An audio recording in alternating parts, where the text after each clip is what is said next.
सो hey learners, welcome back. Trading में होता क्या है, हम बहुत कुछ सीखते हैं, लाइक प्राइस एक्शन, कैंडलस्टिक और इंडिकेटर्स। पर जब हम इन्हें यूज़ करते हैं तो हमें कुछ खास रिजल्ट नहीं मिलता, या फिर हम बोल सकते हैं इनमें हमें एक्यूरेसी ज़्यादा नहीं मिलता। ट्रेंड लाइन की एक्यूरेसी कम है, मूविंग एवरेज की एक्यूरेसी कम है, और इंडिकेटर्स की एक्यूरेसी ऐसे ही कम है। तो हम ऐसा क्या करें जिससे हम अपने विनिंग के ऑड्स बढ़ा सकते हैं? तो अब ट्रेडिंग में एक कॉन्सेप्ट सामने आता है जिसे हम कॉन्फ्लुएंस ट्रेडिंग बोलते हैं। क्या है ये कॉन्फ्लुएंस ट्रेडिंग? क्या इसके बेनिफिट्स है? हमें इसे क्यों यूज़ करना चाहिए और कैसे यूज़ करना चाहिए? तो आज के वीडियो में यही सब। वीडियो को एंड तक ज़रूर देखें, और अगर आप मेरे सब्सक्राइबर हो तो वीडियो को एक लाइक ज़रूर करें, और जो लोग न्यू है वो वीडियो को एंड में लाइक करें अगर वीडियो अच्छा लगे तो। First of all, what is Confluence trading? Confluence trading is when you combine more than one trading technique or analysis to increase your odds of winning। मतलब जब आप ट्रेडिंग के एक से ज़्यादा टेक्निक्स को यूज़ करके एक ट्रेड को आइडेंटिफाई करते हो तो उसे हम कॉन्फ्लुएंस ट्रेडिंग बोलते हैं। थोड़ा और सिंपल वे में समझते हैं। देखिए, ट्रेडिंग की बहुत से टेक्निक्स है। कोई कैंडलस्टिक पे ट्रेड करता है, कोई प्राइस एक्शन पे ट्रेड करता है, कोई इंडिकेटर्स पे ट्रेड करता है। तो जब किसी पॉइंट पर हमें एक से ज़्यादा टेक्निक सेम सिग्नल देते हैं तो हम इसे कॉन्फ्लुएंस जोन बोलते हैं, और जब हम उनके बेस पर ट्रेड लेते हैं तो हम इसे कॉन्फ्लुएंस ट्रेडिंग बोलते हैं। फॉर एग्जांपल, कोई ऐसा लोकेशन जहां हमें मूविंग एवरेज भी बाई करने को बोल रहा है, प्राइस एक्शन भी बाई करने को बोल रहा है, और कैंडलस्टिक भी बाई करने को बोल रहा है, तो ऐसे एरिया को हम कॉन्फ्लुएंस एरिया बोलेंगे। और जब हम इन मल्टीपल सिग्नल्स के बेस पर ट्रेड एग्जीक्यूट करेंगे तो इसे हम कॉन्फ्लुएंस ट्रेडिंग बोलेंगे। पर इसका मतलब ये बिल्कुल नहीं है आपने 3-4 इंडिकेटर चार्ट पर लगा दिया और सारे सेम सिग्नल दे रहे हैं और आप ट्रेड ले रहे हो। ऐसा बिल्कुल नहीं है। मैं यहाँ मल्टीपल ट्रेडिंग टेक्निक्स की बात कर रहा हूँ, ना कि मल्टीपल इंडिकेटर्स की। तो जब मल्टीपल ट्रेडिंग टेक्निक्स हमें सेम सिग्नल देते हैं तो इससे हमारे विनिंग के ऑड्स कैसे इंक्रीज होते हैं, आइए समझते हैं।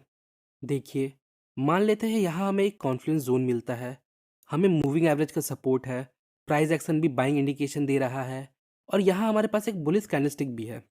इसका मतलब यहाँ 3 टाइप के ट्रेडर हैं जिनका नज़र इस एरिया पे है।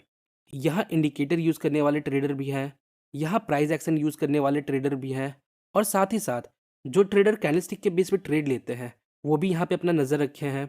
तो जब सबको यहाँ सेम सिग्नल मिल रहा है तो सब यहाँ बाई करेंगे, जिससे यहाँ एक अच्छा मोमेंटम क्रिएट होगा और जिससे हमारे विनिंग के ऑड्स बढ़ जाते हैं।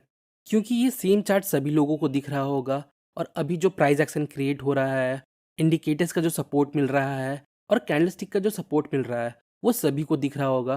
तो डिफरेंट काइंड ऑफ ट्रेडर जब सेम प्लेस पर सेम इंटरेस्ट दिखाते हैं तो हमें एक मोमेंटम देखने को मिलता है। इसके पीछे बस यही एक सिंपल सा लॉजिक है।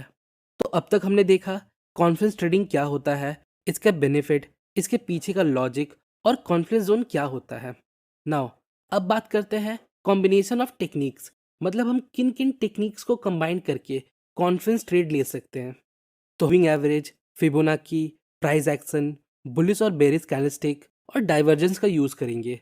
अगर आपको इन सब चीज़ों के बारे में नहीं पता तो डिस्क्रिप्शन में आपको इन वीडियोस का लिंक मिल जाएगा, एक बार उन वीडियोस को ज़रूर देखें, डेफिनेटली आपको बहुत हेल्प होगा। तो आइए डायरेक्ट एग्जाम्पल से स्टार्ट करते हैं ताकि आपको ज़्यादा समझ आए और आपका ज़्यादा टाइम वेस्ट ना हो। पहले सिंपल एग्जांपल देखते हैं। यहाँ देखिए, हमारे सामने हमारा पहला चार्ट है, और यहाँ चार्ट पर 50 पीरियड ईएमए अप्लाइड है, मतलब एक्सपोनेंशियल मूविंग एवरेज। अब आप लोग पूछोगे 50 पीरियड का मूविंग एवरेज ही क्यों?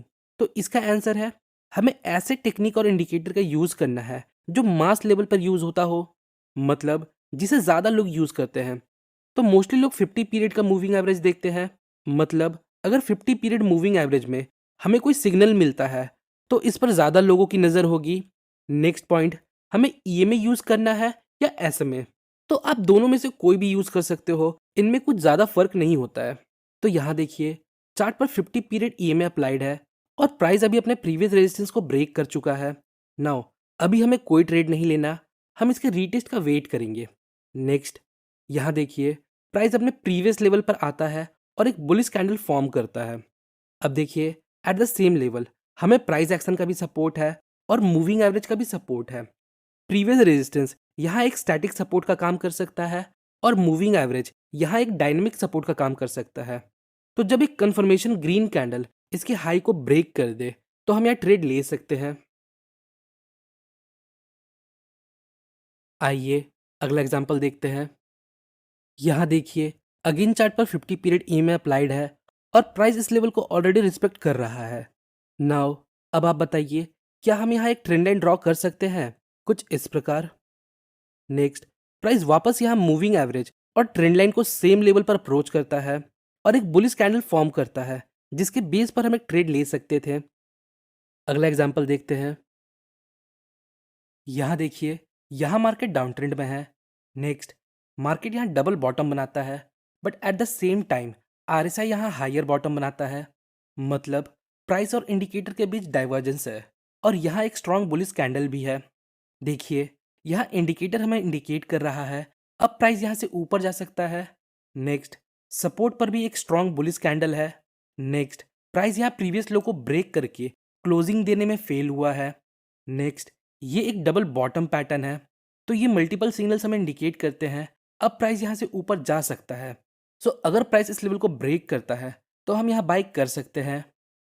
यहाँ देखिए, जब प्राइस इस नेकलाइन को ब्रेक करता है तब ये ईएमए को भी ब्रेक करता है, जिसे ये अब तक रिस्पेक्ट कर रहा था। मतलब जिस ईएमए को अब तक ये फॉलो कर रहा था, अब इसने उसे ब्रेक कर दिया है। सो ये सब फैक्टर्स हमें इंडिकेट करते हैं अब प्राइस यहाँ से ऊपर जा सकता है। अगला एग्जाम्पल देखते हैं। यहाँ देखिए, इस कॉन्फ्लेंस एरिया में हमारे पास प्रीवियस रेजिस्टेंस का सपोर्ट है, जो ब्रेकआउट के बाद अब सपोर्ट बन सकता है। नेक्स्ट, यहाँ 50 पीरियड ईएमए का भी सपोर्ट है। नेक्स्ट, यहाँ हमारे पास एक बुलिश कैंडलस्टिक का भी सपोर्ट है, जो हमें बाइंग इंडिकेशन दे रहा है। यहाँ हमने फिबोनाची रिट्रेसमेंट के दो इंपॉर्टेंट लेवल का यूज़ किया है, जो है 0.5 और 0.618। अगर आपको फिबोनाची का डिटेल वीडियो चाहिए तो एक बार डिस्क्रिप्शन जरूर देखें। आइए अगला एग्जांपल देखते हैं। यहाँ देखिए, यहाँ मार्केट डाउन ट्रेंड में है और चार्ट पर 50 पीरियड ईएमए अप्लाइड है। नेक्स्ट, यहाँ प्राइस इस मूविंग एवरेज को रिस्पेक्ट कर रहा है, जो हम इन दो पॉइंट्स को देखकर पता लगा सकते हैं। नेक्स्ट, यहाँ हम एक ट्रेंड लाइन भी ड्रॉ कर सकते हैं इन दो पॉइंट्स को लेते हुए कुछ इस प्रकार। सो नेक्स्ट अब प्राइस एक्शन को देखते हैं। यहाँ हमारे पास प्रीवियस सपोर्ट है जो ब्रेक हो चुका है। नाउ अब आगे देखते हैं क्या होता है। यहाँ देखिए, प्राइस वापस प्रीवियस की लेवल पर आता है और multiple long wick candle form करता है। नाउ अब देखिए, इस पॉइंट पर मल्टीपल ट्रेडिंग टेक्निक्स हमें ये इंडिकेट कर रहे हैं कि प्राइस अब यहाँ से नीचे जा सकता है। मूविंग एवरेज और ट्रेंड लाइन से प्राइस ऑलरेडी रिएक्शन करते हुए आ रहा है, तो पॉसिबिलिटी है इस बार भी करेगा। और यहाँ साथ ही साथ हमारे पास प्रीवियस की लेवल भी है जो रेजिस्टेंस का काम कर सकता है, और कैंडलस्टिक भी है जो रिजेक्शन शो कर रहा है। नाउ अब कंफर्मेशन के लिए हम एक मिनी ट्रेंड लाइन को ड्रॉ करेंगे कुछ इस प्रकार। अगर प्राइस इस मिनी ट्रेंड लाइन को ब्रेक करता है तो हम यहाँ शॉर्ट ट्रेड ले सकते हैं।